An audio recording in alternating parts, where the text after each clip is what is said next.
Hi, hello. My name is Julia and this is my channel where I talk about art, books and museums. Unfortunately, I haven't posted anything for a past couple of months, and the reason for that is because we were moving places. So this video is going to be apology slash life update slash my future plans for books. So yes, be prepared that it's gonna be like a long rumble about this stressful couple of months that I had. And then on the second part of the video, I will explain you what I'm going to do with the books and what I'm going to read this month. So yes, welcome to my new home. I think I didn't expect that to be so hard. And I think partially it is because in Germany, it's very usual that when you move out from the place, you have to not just clean it up, you also have to get rid of the kitchen and you have to make so-called Schönheitsreparaturen. So basically you need to beautify your apartment literally, and that usually means you have to paint the walls with a fresh white paint. It's not that it's difficult, although it was a bit because I've done it for the first time in my life. But because, it was the end of the year, it was holiday season, and we had to prepare for, Christmas celebration with our friends, but also I had a lot of deadlines and my husband had a lot of deadlines at work, so it was very hectic. I couldn't get rest during all this month. I think only on the day when we gave our keys back to the owners of these apartments, only then I think I was kind of relieved and could, breathe normally and leave normally. And so the whole process was a bit hectic. First, November, we were preparing, for the moving. We were packing everything. We were moving things that we could move by ourselves because we wanted to reduce the cost of a moving company. And then in December, the moving company came and they moved all the heavy furniture. And now the apartment is mess. It's just the things are everywhere. The kitchen is not ready. We were also planning a new kitchen during this time. That was also a bit stressful because we realized that what we want is not possible right now. So we need to also make some changes. Basically, we're going to make a renovation in this apartment. And that, of course, takes a lot of time, planning, and money. So and then in December, finally, we were also preparing for the Christmas celebration alongside the deadlines at my work and my husband's work. So I think we both were super tired and overwhelmed. I think we still are, and of course we need some rest. And that is also the reason why I couldn't actually read a lot this month. I think in December I haven't read any book. I haven't finished any book. I started one because this is the book that we selected for our book club that takes place in 10 days. And I feel joy when the moving day is gone, when, we go just settling down here, I feel joy that I can just sit with the book and I can read a bit, just a couple of pages. Oh, another thing that I undertake right now is that I'm playing the video game called Red Dead Redemption 2. I was enjoying the GTA 5 when I was playing that. I really like the storytelling, let's say, and the means that they used. They use gameplay in which they tell the story. I love that. And I think Rockstar is one of those studios that are accomplishing it very well, and I understand because they're very huge. They have a lot of money and a lot of brilliant people probably working for them. So I would expect that from Red Dead Redemption to be as good as the GTA 5. So that's why I started to play that, and I enjoy that. And I do like the environment that they built, and I do enjoy how they introduce you to the characters through different tasks that you have to achieve. I also like the possibility to choose whether to be a bad guy, a bad guy, or a good bad guy. So that's I really enjoy, and I spend some time playing video games as well. However, again, I do enjoy when I sit with a good book. I currently read when I go to work, so I nowadays travel not by train but by subway. It's called U-Bahn. It takes about 30 minutes to travel to work. So in these 30 minutes and let's say 1 hour of my day, I dedicate only to reading. But yes, also when I have a break at work, I also sometimes pick a book, and of course at home.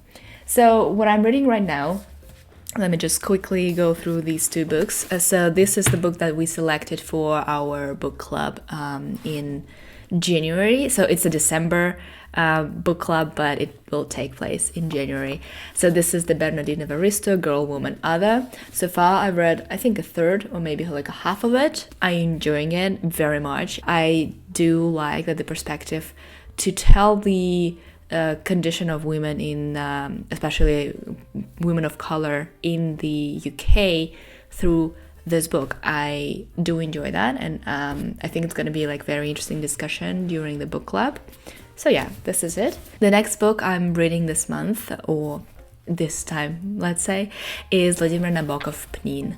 So I decided to treat myself. I went to the bookshop in city center of Cologne, and I was browsing. I was searching for some entertaining read. I decided to select a book either from the nonfiction category or classics, because these are the books that I usually enjoy, that are just kind of like a win-win always for me.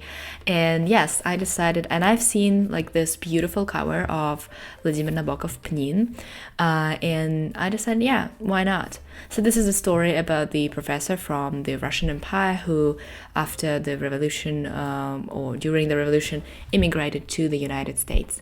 Basically, it is based on the story of Nabokov himself, with, of course, a couple of differences. So we follow the character of Pnin, the professor of Russian literature and language, and and we kind of discover his adventures in the United States. I think the majority of people are familiar with his other novel, Lolita, which is, I think, the most famous of his works, or maybe the most infamous of his works.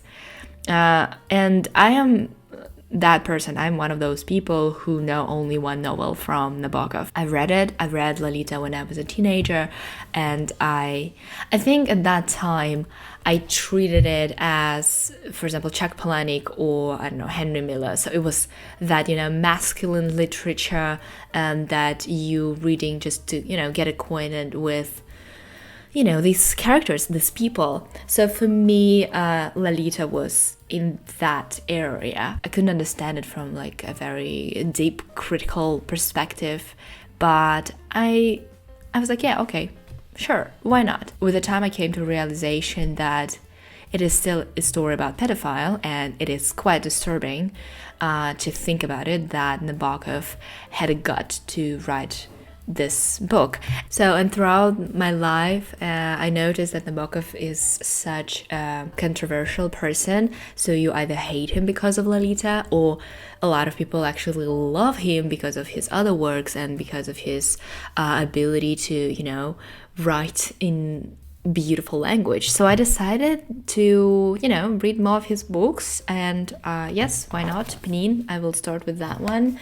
I also purchased already, I ordered a couple of books. One is his autobiographical work, Speak Memory, and one is probably a less known, Ben Sinister. I also ordered Lolita in English. So for your information, I read Lolita when I was a teenager in Russian. That is the, let's say, official translation made by Nabokov. But I never read an English version, and I thought, why not try? And so yeah, I ordered a Lolita as well. I think also the collection of his short stories are on the way. So yeah, this is what I'm going to undertake. Oh yeah, and also one of my friends, she's now in Russia, but she'll come back in a week or so, and I asked her to purchase for me a book by Nabokov in Russian, because of course in the beginning of his career he wrote in Russian, so there are a couple of novels that are original in Russian, and since I can speak Russian, I thought, why not reading them in the original language. So yes, this is it. Another two books I would love to begin this month, maybe finish, why not, is this little gift that I got from my friends on Christmas. So we have this Secret Santa activity every year, and of course in my wish list there were only books. And yes, and I received this one from my Secret Santa. Thank you, Anne. So this is Joan Didion's Slouching Towards Bethlehem. You know that I read a couple of books by Joan Didion and I did not enjoy that much, but maybe because I selected the wrong works to begin with. So yes, I heard a lot of wonderful things about this one. So yes, I will do my best to read this as well.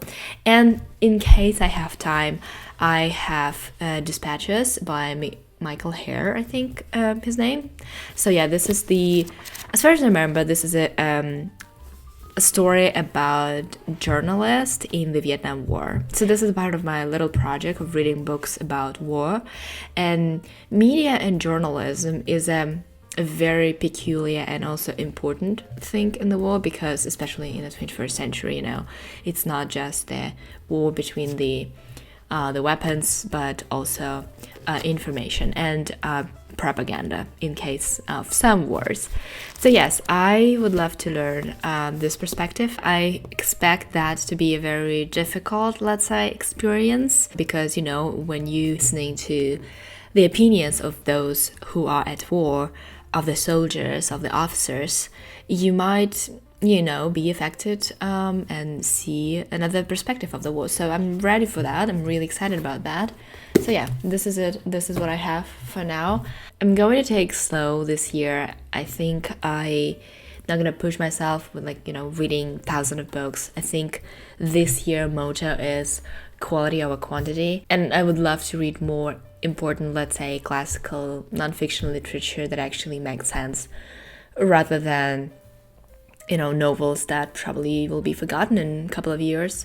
That was the case for 2023, and that was something new for me. Last year, in 2023, I was exposed to a lot of contemporary works of literature, and I enjoyed many of them. For example, it's nice to know who Rebecca Kuang is.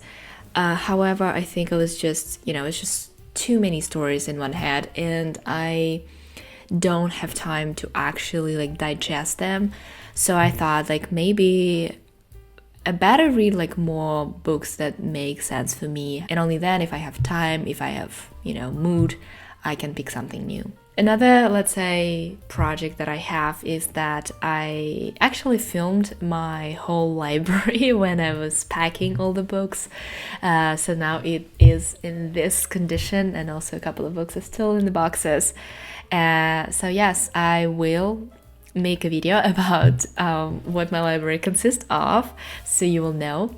But I also going to build a library here a little bit. So I have a couple of shelves already. I need to buy, I think, one more. So I'm going to build, like, this classical Billy corner, and yeah, and I'm gonna fill that with my beautiful books. I'm really excited about that, and can't wait to begin.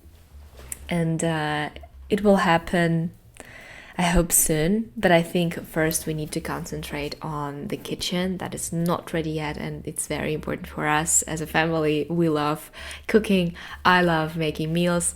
I love, I don't know, bake, but now it is not possible. So yeah, that's a bit debilitating, but, you know, it shall pass. So we wait for the better time, and so far I'm just happy that I survived that year. As you probably also noticed, I haven't filmed the let's say, end of the year results. I haven't filmed anything about, like, best and worst books of the year.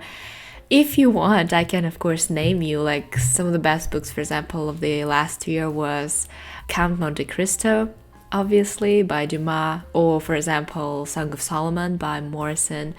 These are the books that are probably gonna chase me in my dreams, and the reference to them I will, you know, notice everywhere. So these were very important books for me. I think also one of the most memorable books of the last year was Yellowface, surprisingly contemporary work by Rebecca Kwong. I think, again, because I'm not exposed to many of contemporary works, and maybe there are actually a lot of authors who do just the same, but because I read that, I was like, yes, that's a great satire on the contemporary let's say world, and I appreciate that very much. Also a couple of books that are related to, let's say, my Asian heritage, The Still Life with Rice, for example. It's a wonderful book. So these are the books that I was talking about on my channel. At that time it was already clear that these are going to be like my best reads of that year, 2023. But yes, I didn't film that separately because I don't know, I don't feel like I've noticed that a lot of like big YouTubers are doing it like on the yearly basis. They're giving the awards, and I mean, I appreciate that because, for example, if I'm not familiar with all the, I don't know, skincare, I can pick it up and, you know, not thinking about it much. Or for example, I don't know, makeup things or books or movies or best video games. So there are so many best of the best things that I just, again, I'm just overwhelmed and I cannot follow. And I think to expose you again with my video about like best of the best, I think it just doesn't make sense. It tells nothing about like best of the best books in similarity with, for example, literary awards that are given by, you know, like real professionals. What those videos basically tell you about is my taste, but I think you can learn about my personal taste and my preferences in like regular videos that I share with people every month or so. So yeah, it's a difficult thing to decide to do that. And again, don't get me wrong, I really appreciate those YouTubers, those creators that are actually creating this list, that are very structured, that are, you know, 100% sure why they can recommend the book to you. But I don't know, I'm not in the place where I can share that information. I think I'm not like that person who can tell, read this and you will enjoy it 100%. I don't want to take that responsibility for now. Maybe when I'm like, you know, when I get my rest, when I like when I learn more about literature and about you know, how criticism works, maybe then I will be brave enough to share my thoughts with you. But again, I apologize if you expected something like that, if you enjoy those videos and I didn't deliver. But again, I think I'm just not in the right place. So yes, sorry about that again. And I do hope that you have a wonderful beginning of this year. I wish you a happy new year. I hope you had a great holiday season, Christmas, Hanukkah, whatever you have. So yeah, thank you very much for watching this video, and I'll see you in the next one very, very soon. Bye.